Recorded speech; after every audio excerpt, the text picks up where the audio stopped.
అభిమానులకి నన్ను చూడడం కంటే నాకు వాళ్ళని చూడడం చాలా చాలా ఇంపార్టెంట్ నాకు. ఎందుకంటే నేను really wanted to share a lot journey of Devara.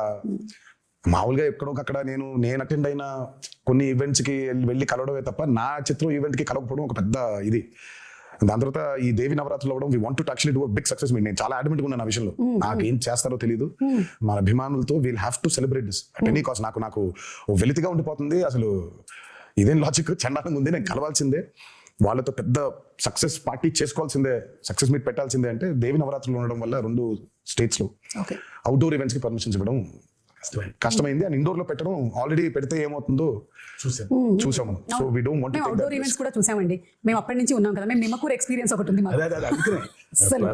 కానీ బట్ నేను తర్వాత ఎప్పుడైనా సందర్భం వచ్చినట్టు మాట్లాడతాను. కానీ బట్ వెన్ దేవరా రిలీజ్డ్ అంటే నేను ఎప్పుడు చెప్తాను అంటే ఎప్పుడు విడదీలేని బంధం ఇది సుమాస్. అంటే ఇప్పుడు నేను ఎలా, నా జర్నీ ఏంటి, వాళ్ళ జర్నీ ఏంటి, కలిసి ఈరోజు అంటే లిటరల్ గా నన్ను మోసారు. 24 సంవత్సరాల ఇండస్ట్రీలో మోసారు. అండ్ దేవరకి అసలు ఇంకా ఇంత కాదు, వాళ్ళు మోసినంత దీన్ని ఇంకా బహుశా ఇంకా it can never be repaid back. Thank you so much.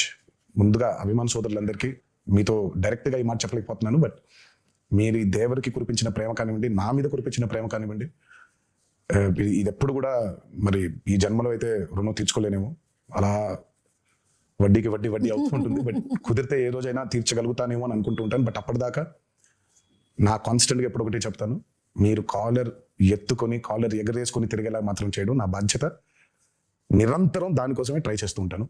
ఈ మూవీని భారీ విజయం చేసినందుకు, మా కొత్త ఊపిరి పోసినందుకు మీకు ఆజన్మంతో రుణపడిపోయి మీకు ధన్యవాదాలు తెలియజేసుకుంటున్నాను. Thank you.